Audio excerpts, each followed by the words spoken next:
राधे राधे प्रिय भक्तों, आज हम आपको मोक्षदा एकादशी व्रत पर भगवान विष्णु की एक ऐसी कथा सुनाने जा रहे हैं जिससे आपके जीवन में सुख, शांति और समृद्धि की प्राप्ति होती है और सभी मनोकामनाओं की पूर्ति होती है। तो भक्तों, कथा इस प्रकार है। महाराज युधिष्ठिर ने कहा, हे भगवान, आप तीनों लोकों के स्वामी, सबको सुख देने वाले और जगत के पति हैं। मैं आपको नमस्कार करता हूँ। हे देव, आप सबके हितैषी हैं, अतः मेरे संशय को दूर कर मुझे बताइए कि मार्गशीर्ष एकादशी का क्या नाम है। उस दिन कौन से देवता का पूजन किया जाता है और उसकी क्या विधि है, कृपया मुझे बताएं। भक्तवत्सल भगवान श्री कृष्ण कहने लगे कि धर्मराज, तुमने बड़ा ही उत्तम प्रश्न किया है। इसके सुनने से तुम्हारा यश संसार में फैलेगा। मार्गशीर्ष शुक्ल एकादशी अनेक पापों को नष्ट करने वाली है। इसका नाम मोक्षदा एकादशी है। इस दिन दामोदर भगवान की धूप दीप नैवेद्य आदि से भक्तिपूर्वक पूजा करनी चाहिए। अब इस विषय में मैं एक पुराणों की कथा कहता हूँ। गोकुल नाम के नगर में वैखानस नामक राजा राज्य करता था। उसके राज्य में चारों वेदों के ज्ञाता ब्राह्मण रहते थे। वह राजा अपनी प्रजा का पुत्रवत पालन करता था। एक बार रात्रि में राजा ने एक स्वप्न देखा कि उसके पिता नरक में हैं। उसे बड़ा आश्चर्य हुआ। प्रातः वह विद्वान ब्राह्मणों के पास गया और अपना स्वप्न सुनाया। कहा, मैंने अपने पिता को नरक में कष्ट उठाते देखा है। उन्होंने मुझसे कहा कि हे पुत्र, मैं नरक में पड़ा हूँ, यहाँ से तुम मुझे मुक्त कराओ। जब से मैंने ये वचन सुने हैं तब से मैं बहुत बेचैन हूँ। चित्त में बड़ी अशांति हो रही है। मुझे इस राज्य, धन, पुत्र, स्त्री, हाथी, घोड़े आदि में कुछ भी सुख प्रतीत नहीं होता। क्या करूं? राजा ने कहा, हे ब्राह्मण देवताओं, इस दुख के कारण मेरा सारा शरीर जल रहा है। अब आप कृपा करके कोई तप, दान, व्रत आदि ऐसा उपाय बताइए जिससे मेरे पिता को मुक्ति मिल जाए।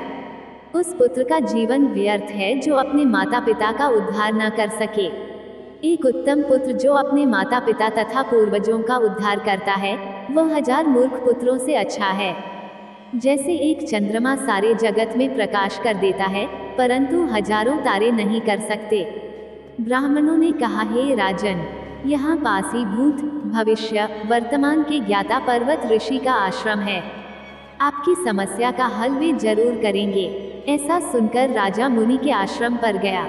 उस आश्रम में अनेक शांत चित योगी और मुनि तपस्या कर रहे थे। उसी जगह पर्वत मुनि बैठे थे। राजा ने मुनि को साष्टांग दंडवत किया। मुनि ने राजा से सांगोपांग कुशल पूछी। राजा ने कहा कि महाराज, आपकी कृपा से मेरे राज्य में सब कुशल हैं, लेकिन अकस्मात मेरे चति में अत्यंत अशांति होने लगी है। ऐसा सुनकर पर्वत मुनि ने आंखें बंद की और भूत विचारने लगे। फिर बोले, हे राजन, मैंने योग के बल से तुम्हारे पिता के कुकर्मों को जान लिया है। उन्होंने पूर्व जन्म में कामातुर होकर एक पत्नी को रति दी, किंतु सौत के कहने पर दूसरे पत्नी को ऋतुदान मांगने पर भी नहीं दिया। उसी पापकर्म के कारण तुम्हारे पिता को नरक में जाना पड़ा। तब राजा ने कहा, इसका कोई उपाय बताइए। मुनि बोले, हे राजन, आप मार्गशीर्ष एकादशी का उपवास करें और उस उपवास के पुण्य को अपने पिता को संकल्प कर दें। इसके प्रभाव से आपके पिता की अवश्य नरक से मुक्ति होगी। मुनि के ये वचन सुनकर राजा महल में आया और मुनि के कहने अनुसार कुटुंब सहित मोक्षदा एकादशी का व्रत किया। इसके उपवास का पुण्य उसने पिता को अर्पण कर दिया। इसके प्रभाव से उसके पिता को मुक्ति मिल गई और स्वर्ग में जाते हुए वे पुत्र से कहने लगे, हे पुत्र, तेरा कल्याण हो। ये कहकर स्वर्ग चले गए। मार्गशीर्ष मास की शुक्ल पक्ष की मोक्षदा एकादशी का जो व्रत करते हैं, उनके समस्त पाप नष्ट हो जाते हैं। इस व्रत से बढ़कर मोक्ष देने वाला और कोई व्रत नहीं है। इस कथा को पढ़ने या सुनने से वायपेय यज्ञ का फल मिलता है। यह व्रत मोक्ष देने वाला तथा चिंतामणि के समान सब कामनाएं पूर्ण करने वाला है। मोक्षदा एकादशी का व्रत मार्गशीर्ष मास के शुक्ल पक्ष की एकादशी को रखा जाता है। इसे मोक्ष प्रदान करने वाली एकादशी माना जाता है। इस दिन व्रत और भगवान श्रीहरि विष्णु की पूजा करने से पापों का नाश होता है और पूर्वजों को मोक्ष की प्राप्ति होती है।